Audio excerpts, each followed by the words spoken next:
You're listening to Two Bobs, conversations on the art of creative entrepreneurship with David C. Baker and Blair Enns.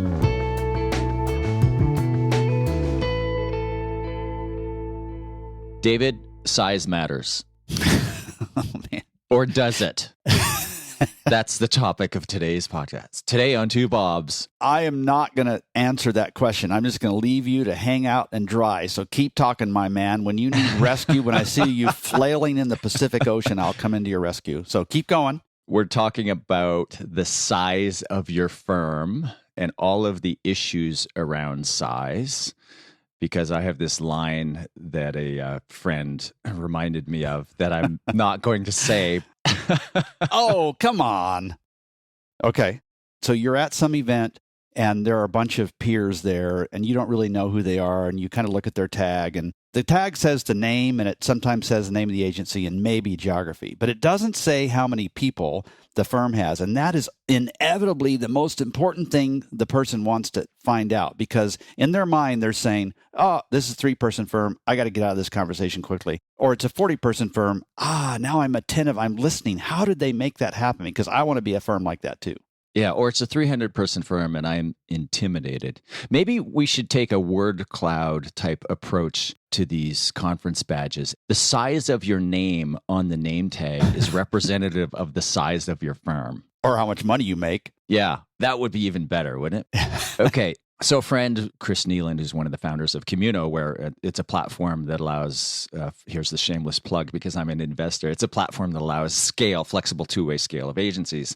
So he's interested in the idea of scale. How does an agency scale? And he said, I think it'd be a great topic for you guys to talk about. And I sent you a text and you immediately emailed me 9 pages of reading that you had written on this. So it's spread out all over my desk here. And, I confess I haven't read it all, but there's a lot to talk about here. So let's just get into it. Why are we so obsessed with the size of the firm?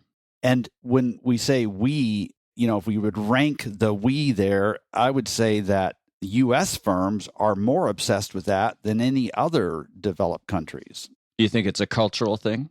In part, it's sort of this cowboy thing. If you aren't growing, you're dying, that sort of BS statement. Or, you want to apply for the Inc. 5000 and you want to be one of the fastest growing firms, which usually means your hair's on fire. You've got some people working for you, don't even know their names yet. Processes are out of control. I know a firm that claims to have been on the fastest growing companies list for 4 years straight, and they only had 45 or 50 people. Yeah. So what does that tell you? They grew from 1 to 4, 400% growth, and then they went from 4 to 16. Then my math skills run out about there. I want to also back up this BS line about if you aren't growing, you're dying. One of the first lessons I ever learned in my first economics class, I don't have a degree in economics. I only ever took 2 classes before I was academically expelled from university. But it was the one that just stuck with me for 30 years was the professor said, some comment about growth is a mandatory requirement. It's like one of the key measures of economic success, and it's a mandatory requirement for an economy or for a company. And maybe the company part was my extrapolation. And my immediate reaction, this is over 30 years ago, my immediate reaction is, that's not possible. That's not sustainable. And I've thought about that comment for decades. And then one day, a few years ago, not many years ago, I realized the truth of the statement. Because when you think of growth, you think of the requirement of us drawing on natural resources. And then you think, well, it's a finite world. It's not possible to maintain growth forever. I was having a separate conversation with a scientist friend of mine, and we talked about intellectual growth. And he basically said, yeah, in science, if you're not advancing your thinking, you're dead. It's over. Right. And I thought, yeah, that's a truism of growth. And the mistake we're making with that statement is thinking that growth means growth in size of the firm or the business. Mm-hmm. We just have to have a more, I think, liberal interpretation of that word growth. Right, exactly. We're not necessarily talking about a tree because if a tree is not consistently getting bigger and bigger, it is dead, right? And I think the distinction you just made is accurate. And we've talked so much about how we need to keep learning or we die. I believe all that. I'm just reacting to the idea that we have to keep adding people. The body count needs to be bigger. Body count, that's probably a bad phrase here in this context, but the body count doesn't need to be bigger. Yeah. Now, some of your employees, we'll talk about all the pros and cons of this. There are good reasons to grow, really. I'm not against growth. I don't think we have to grow in body count. We can be a firm of any size we want. Let's just understand the implications of different sizes and then grow a company that fits who we want to be and not be dragged along by some cultural norm that forces something on us that we are not prepared for, because growth brings certain things. And if you're not prepared to do those things, then growth is a really bad idea. Yeah, as a vanity measure, that's what we initially started talking about here. We look at another firm and think, oh, they're bigger than ours or they're smaller than ours, and then we make some judgments or assessments around that. And that's the big mistake, is head count or body count, as you say, as kind of a vanity measure.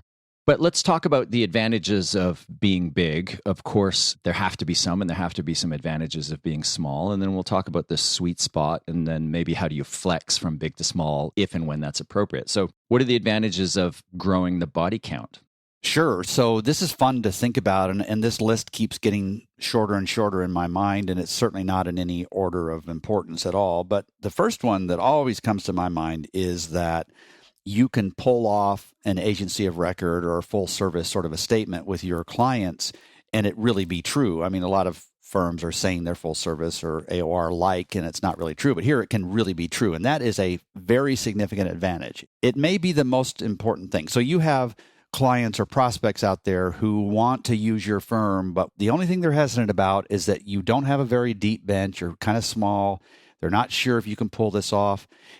One interesting asterisk there is, and I don't see this being asked anymore, but years ago, prospects used to ask this question: if you win our business, what percentage of your revenue will we represent?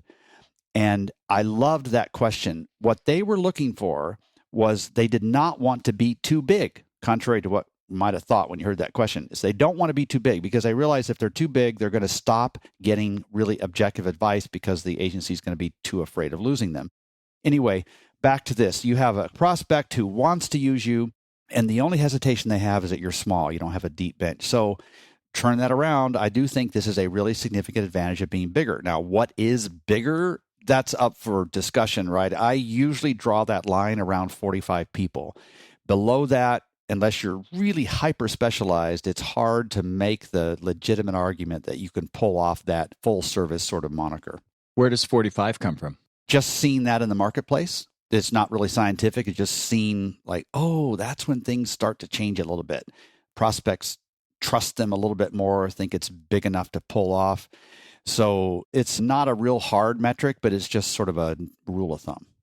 It's interesting, this first point about your size gives you the ability to be full service, or what I would say to go deeper into the client organization. And you and I talk about this a lot to the audiences that we work with. When you think about growing the firm, if the firm has, say, 20 clients at an average size of X, they typically think of it going from 20 to 30 clients or growing the number of clients. And then we come along and say, no, you really should limit your client base to somewhere between, and the broad range would be 8 to 20, and narrower range would be 10 to 15 clients. And what you do is you cycle through those clients. When the client goes from being a good client who spends lots of money with you to being a poorer client who's beating you up on fees all the time, then you kind of cycle that client out. You replace them with a larger client. And the way you double in size is not double your client base, but get bigger clients. So as you get bigger clients, the implication is you need more people to be able to go deeper into those organizations. Right. So when we present that idea to somebody, you don't double the size of your firm by doubling the number of clients. Everybody seems to think, well, there's a limit that can't apply to every firm. But it really does, doesn't it? If you look at the larger firms who are really doing well, they still have a really small number of clients, but they have a lot of people. They go deeper into those client organizations and they're providing more services. And that's what you're talking about here, isn't it? Yes, exactly right. And clients, whether they're right or wrong, that's exactly how they think. And they want to buy a whole lot of services from you. And they also want you, and this varies a little bit depending on whether you're vertically positioned or horizontally positioned, but there's almost an expectation if you are vertically positioned. In other words, your positioning is tied to a particular SIC or NAICS or NCAIS code. There's an expectation that if your positioning is vertical, that you will be capable of being the full service. That's not true for horizontal positioning, and we've talked a lot about the difference between those two. People can go back and listen to those episodes. But there is this expectation, and so if you want to be that kind of firm, which is going to command higher fees usually and have more visibility, then you would want to be a bigger firm. You have a lot of clients. I have a lot of clients who are smaller than that, who are very successful in every way. But those firms typically need to be, the smaller you are as a firm, the more tight your positioning has to be. That's just absolutely true. Yeah. All right. Speaking of being tight and positioning, that applies to the individual roles too, because the second advantage of being large that you have on your list here is more specialized roles. And you're talking about for the people in your firm. Is that right? Right. I was just thinking about this last night as I was contemplating what we were going to talk about. And just the example that came to my mind immediately was, all right, you have a 12-person firm and your clients are calling on you to do serious UX work. So that work is delivered by maybe a strategist to some degree, and then somebody who comes from a design background who has migrated to being a very competent UX thinker. Compare that with a 60-person firm, a client of mine in New York that has 5 UX PhD people, right? Firms don't always migrate well in that sense. So by that, I mean they might have 60 people and they haven't focused the roles internally. They still have a lot of utility infield players, as you would say. But being larger gives you the advantage of having that really deep expertise. So you show up at a client meeting and you have somebody that just blows everybody away because of their deep expertise. And I think that is a viable advantage of being a larger firm if you use it well. I didn't hear what you said because I'm still struck by the fact that A, you can get a PhD in user experience design, and B, a firm has 5 of such people. Yeah. They're in the pharmaceutical space and it's kind of necessary for them. Yeah. Interesting. Okay. What else is on your list of the advantages of size? This one is more of a recent realization to me because I kept resisting it and then I kept getting pushback from my clients and I've reluctantly come to see it their way. And that's that many employees, not all, but many employees do want to be working for a firm that is growing, as in they're adding to the body count. That feels exciting to them, feels like there's green growth at this firm. And also in their minds, very consciously, they're thinking this is going to provide more rungs on the career ladder. You know, people ignore the rest of these reasons. This may be the only reason. And it is very significant. I still don't think it should trump what you are capable of doing as a leader or a manager. If you're not good at managing a larger entity, then it's really a mistake to grow just to meet this need. But it is significant. I'm starting to see that more and more. Employees, especially younger ones in late 20s, 30s, early 40s.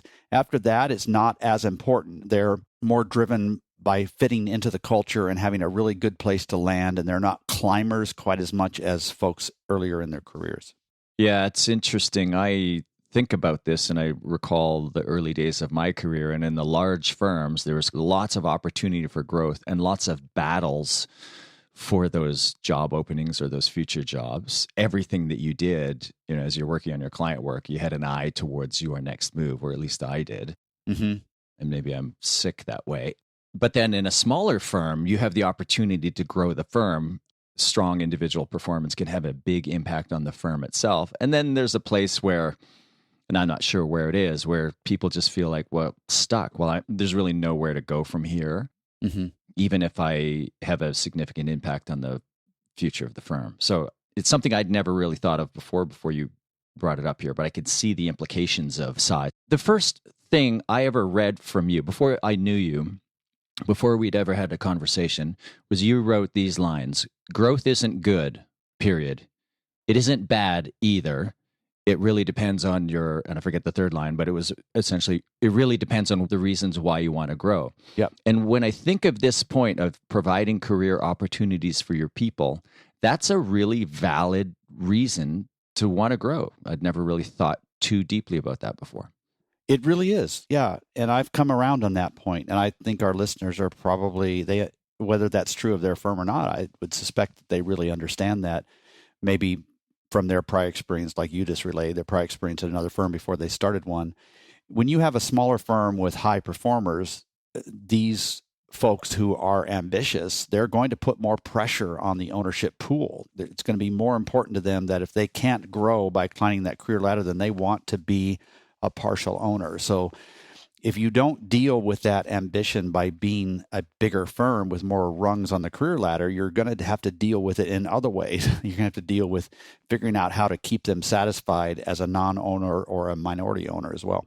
It's another salient point about putting pressure on the ownership pool because, again, I'd never considered that. But as you say it, I can think of examples right away. You're listening to Two Bobs, conversations on the art of creative entrepreneurship.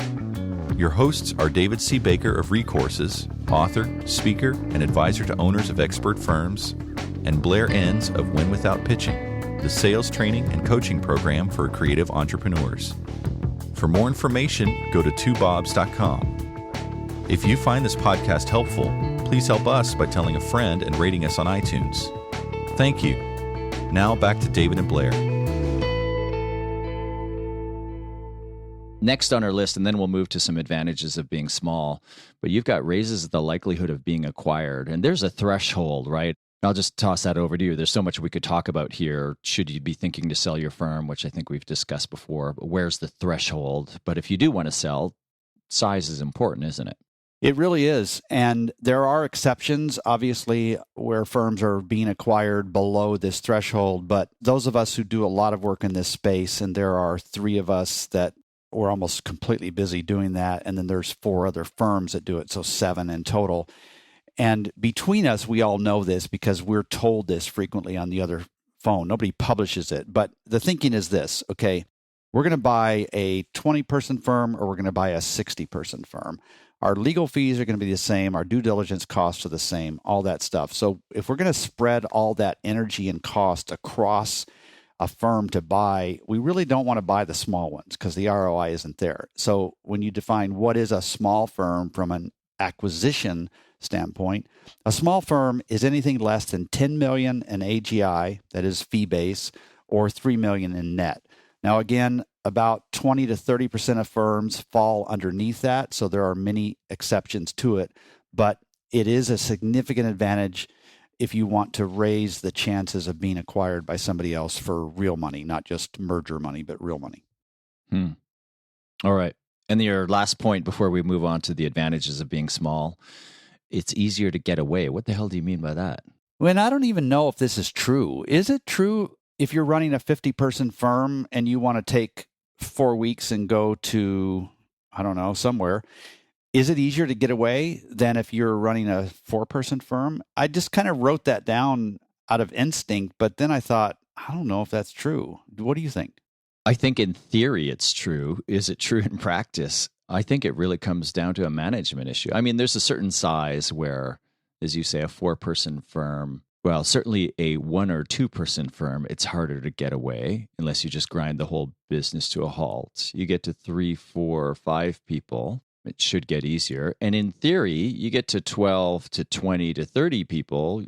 In theory, you should have no problem stepping away for extended periods of time. But again, I think it comes back to your skills as a manager. Right. And you run a successful training practice, and there are certain times of the year that you try to protect, and you've never seemed to struggle to make that happen. Yeah, you haven't seen the struggle. Oh, okay. It comes and goes. There are times when I'm completely on it and I have like many, many weeks off in a year, and I feel like in complete control. And there are times when the business just feels like a runaway car careening down a hill, and I'm just keeping it between the lines and can't find time to take off.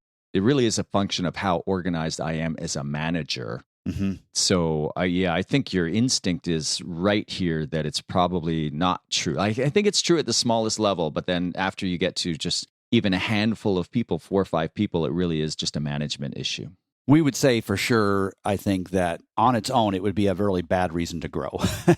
Yeah. Because you can get away more. Right. Okay. So there's really 4 significant ones, right? Yeah. And they're the ability to pull off full service or go deeper into your client organization, to have more specialized role for your people, which is also tied to more exciting to employees because they see career paths. And it raises the likelihood of being acquired. Now, let's talk about the advantages of being small, because you and I both know some really successful small firms. Yeah, absolutely. I mean, crazy successful. Yeah. What's first on your list? I think the one that I personally am most excited about here, even though it may not be the most important one, is that it forces you to move upstream because you simply don't have the troops to pull off a big implementation play for your clients. And so whenever you're tempted to take all that implementation work in what I call the second room, versus the first room, you just simply can't pull it off. And so it just forces you to align what you're delivering more around the thinking rather than the doing. And I love that because it's just an honest purity that's always keeping you on that leash. So to me, that's the most important. It may not be to other people, but to me it is. I just want to stop and go a little bit deeper into this space right here. So I did a talk at a conference recently where all of the chit-chat pre-conference was about consultants eating the agency's lunch. And so when I got up to do my talk, I thought I would address it directly. And I said, you know what the consultant's advantage is over agencies? It's they're unconstrained by their tools. And so when I think of an agency principal going into a sales call or a meeting with a prospective client, and that agency principal has all of these people, all this overhead, and they have all these specialized skills. When he goes in to talk to a prospective client about the client's problem, he's like the carpenter who's holding a hammer and sees every problem as a nail because he's got resources that he's got to sell. So whenever the problem arises, the client, he or she is mentioning the challenge, the agency principal immediately thinks in terms of the tools at his or her disposal. And I always say, if I took those tools away from you, you would be a better salesperson because you're no longer holding a hammer. You quit seeing the problem as a nail. You can now think more expansively.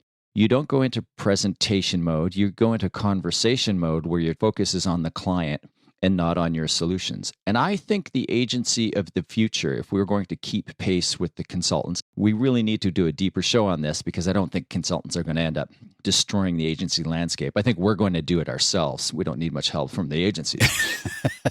But I think of the agency of the future, I think of a smaller firm that's more strategic, more big brains, more thinking, that is not constrained by their tools. And then they go get the tools whenever they need to get the tools. So I see this first advantage of being small, the idea that it forces you upstream. You mean upstream on the client side of the organization. So you're having more serious business conversations with leaders or executives higher up the hierarchy on the client side.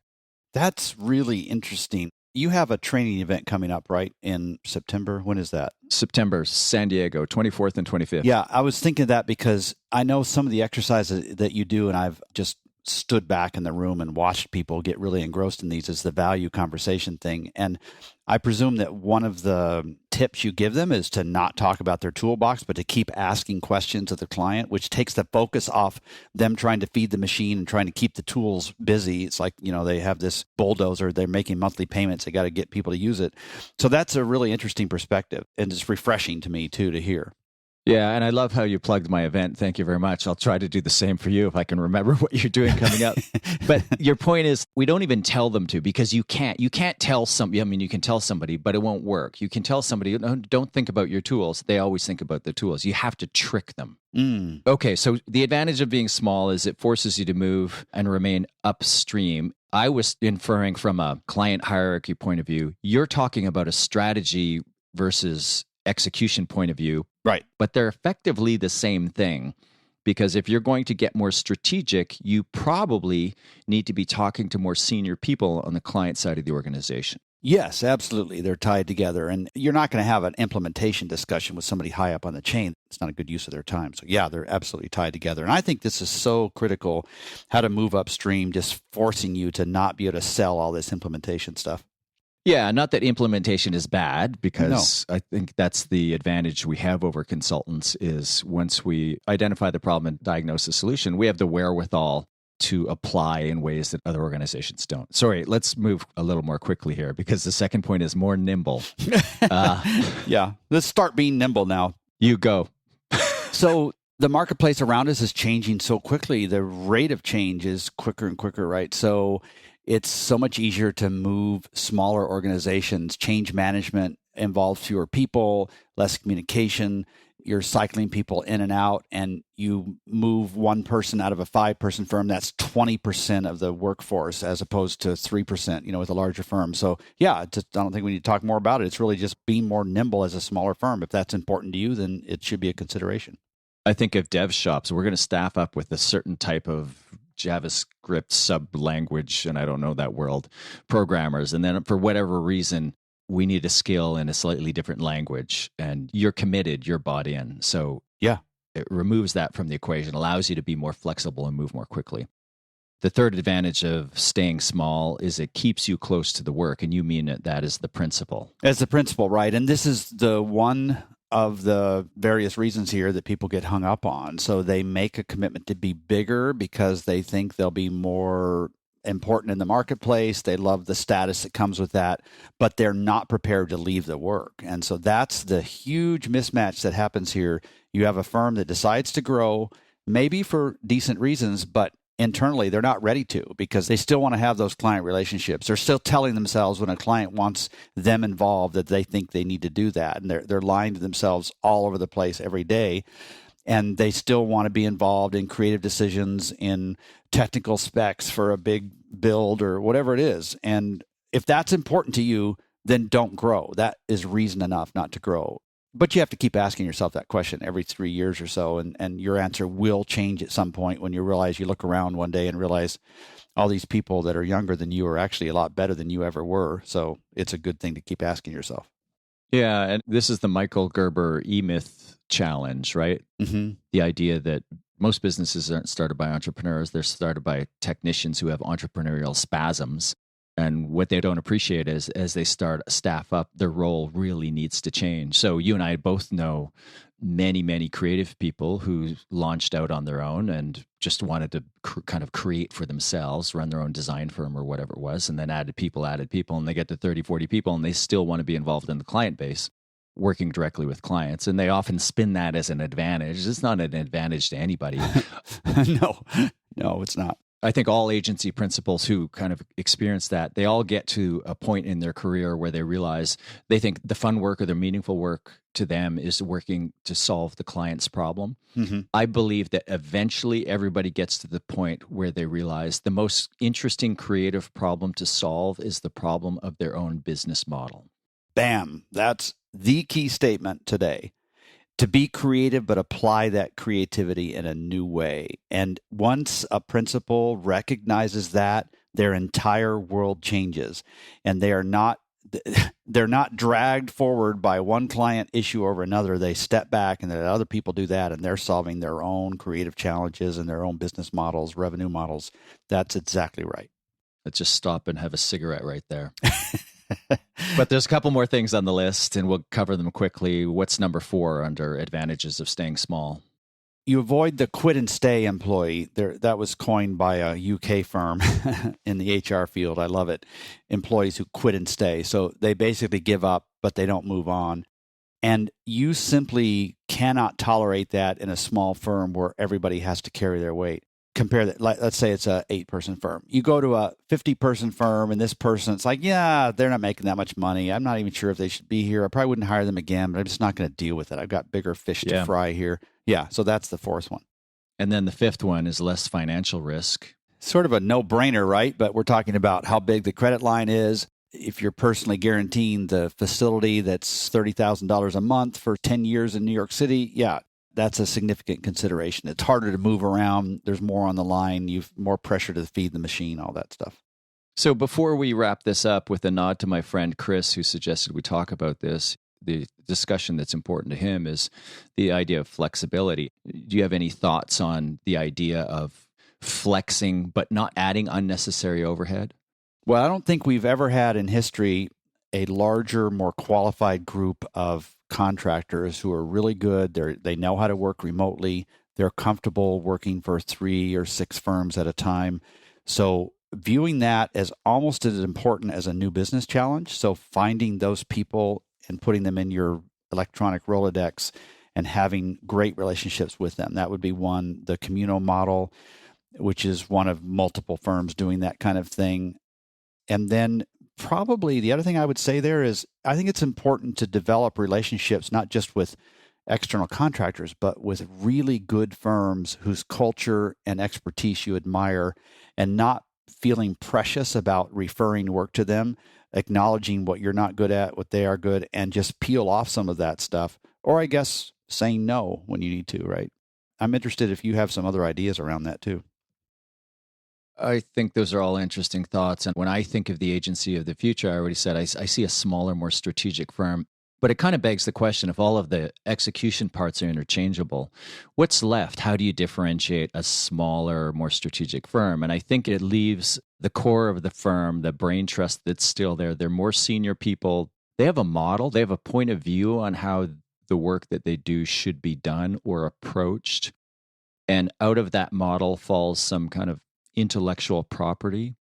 They have some senior big brain people who are like consultants who have the ability to have conversations at the highest level of the client organization. They're very good at maintaining relationships. If you think of the consultants, they go into client organizations and they just never leave.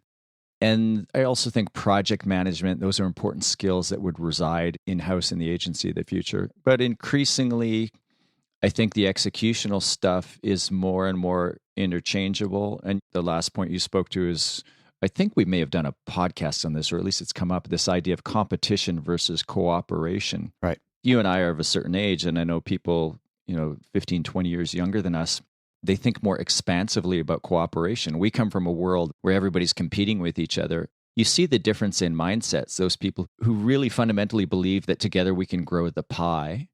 That's been an interesting change in the market over the last 20 years or so.